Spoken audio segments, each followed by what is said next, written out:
What's up? Hey, what's up, people? It's Cooking with Mark. Today we're going to do some St. Louis style sticky ribs. What I did is I bought 2 racks of ribs. These are St. Louis style. I like baby backs, but I wanted to try this St. Louis style rib here. What I did is I took one of the ribs out just to show you. Took the ribs out of the package. You flip it over so that the bone sides up. And you see this, there's like a membrane or a fat. I don't know what the actual term for it is. But what I do is I peel that off. I'm going to peel all this off. And hold on, I'm going to put the camera down for a second. Just to show you here, I take a paper towel, clean paper towel, so I can get a grip on it. And what I'm doing is I'm pulling this membrane off. I'm going to pull the membrane off. Sorry about my camera skills, but I'm going to pull that membrane off of both of these, and then we'll continue on. Oh, wait. Okay, excuse me. What you can see is I pulled most of the membrane off. It comes off in sheets. You can sit here and pick it off. Do you have to take it off? No, you don't. For years and years and years, I cooked ribs, never took it off, didn't think much about it. Then someone said something to me that was watching one of my videos, and what I did notice is that when I made my ribs, if you ever noticed, there'd be like a clear, transparent sheeting on the back of my rib when I was eating it, and normally you wouldn't even probably think much about it. But I took it off, cooked my ribs that way, and I liked it that way, so I take it off all the time now. Now we're going to get these things ready. I'm just going to make a basic rub. Your rub doesn't have to be exactly like mine. This is some brown sugar. I didn't even measure it out. You're going to use some brown sugar. I'm going to use some onion powder. I'm going to use a little bit of chili powder. Just some standard black pepper. No measurements. That's the onion powder. I'm just doing like palmfuls.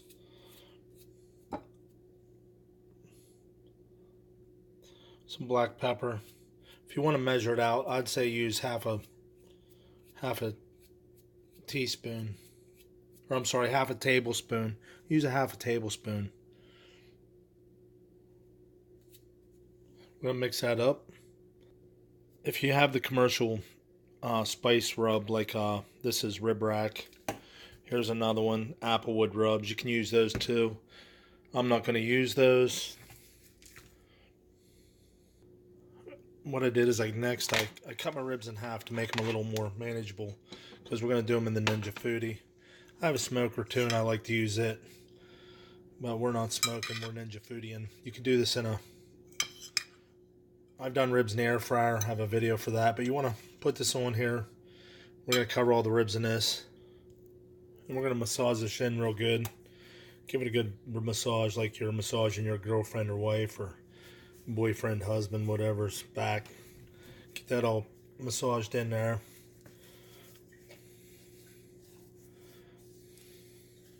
Because we are going to use some barbecue sauce. I'm not going to make my own. We're going to use something that's pretty popular around my area. It's called Sweet Baby Ray's. I don't know if you have it where you live, but that's what we have here, Sweet Baby Ray's. I just got a standard Sweet Baby Ray's barbecue sauce. You can make your own. So we got that all rubbed in. We're going to get the Ninja Foodi ready and see how we can fit these things in there.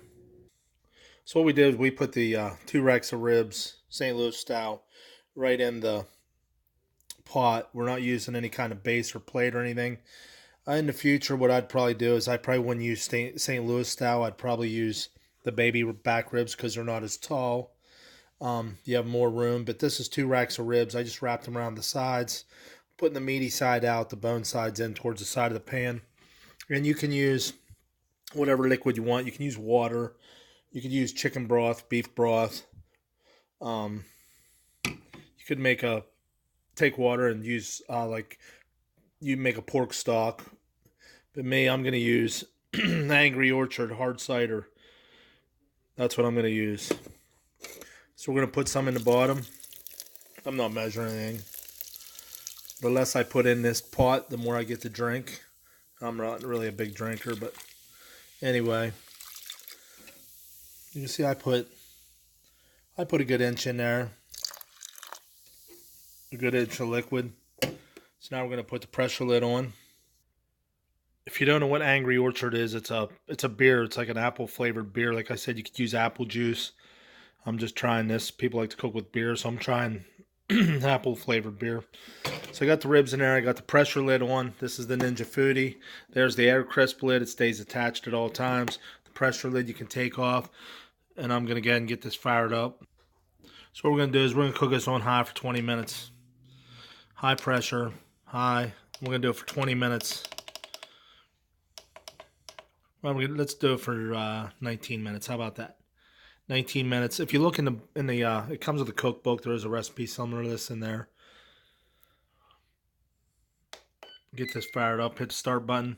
Okay, I'll see you guys in about 19 minutes.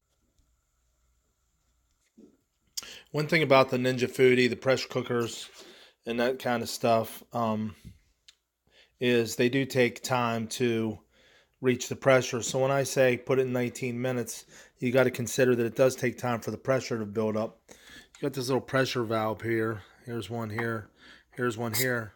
And depending upon how much liquid you put in there, what you're cooking, and how long it takes the time to build up steam, is an additional time. Like, so the cooking time is 19 minutes, but it could actually take 25 minutes, 27 minutes, 30 minutes, depending upon how long it takes for this timer to start.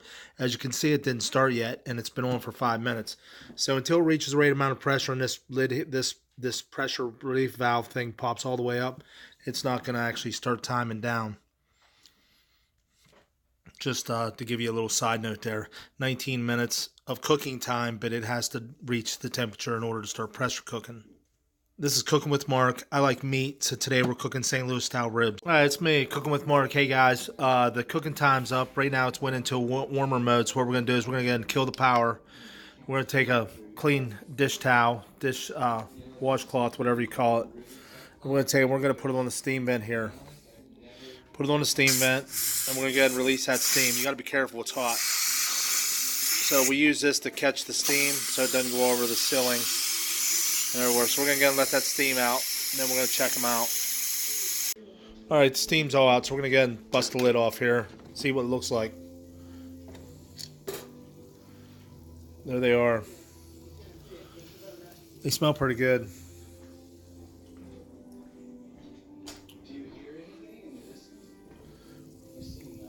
So we're going to leave them in the same position. We're not going to change that. We're going to leave them just like they are.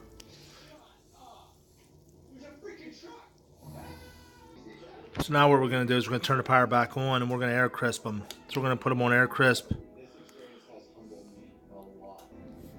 What we're going to do is we're going to air crisp these things. We're going to do it at 400. 400. And we're going to set it for 7 minutes. Hit the start button. After 7 minutes, we're going to open that lid up. And you can open it up anytime you want and peek in there. We're going to get and open the lid up, and we're going to throw some Sweet Baby Ray's barbecue sauce on there. You can make your own. That's what we're going to do next. 7 minutes. See you in 7 minutes. Thanks for watching. All right, we're getting down to 1 minute here, and then we're going to, excuse me, we're getting down to 1 minute, and we're going to throw some Sweet Baby Ray's barbecue sauce on them. I got my handy dandy little brush there. And then we're going to turn them on for about another 6 minutes, 7 minutes, for a total of 14 minutes of air crisping.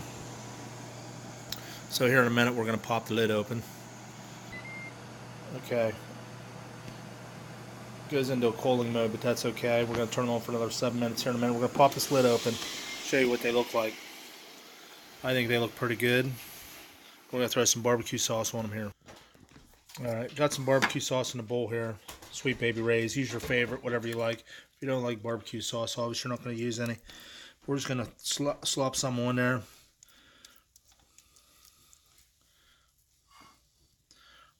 Just going to slather them up. Slather a word, I don't know. And then we're going to do them for another 7 minutes. I'll show you what we end up with. We got the ribs all slathered up. We're going to go ahead and close the air crisp lid. We're going to turn it back on for 7 more minutes.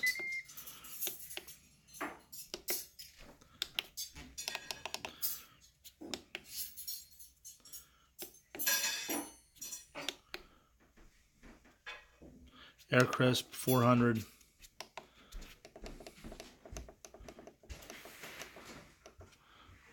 For 7 minutes. Start. We'll see you in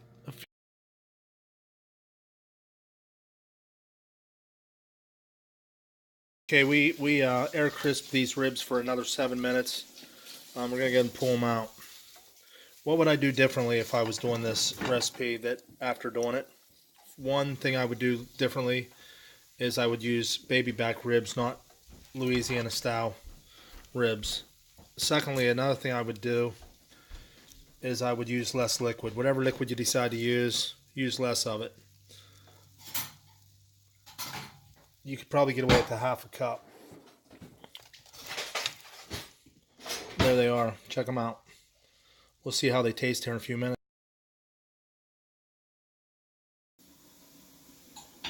There they are. They're done. I'm going to try them. Thanks for watching. Cooking with Mark. I like meat. St. Louis style ribs.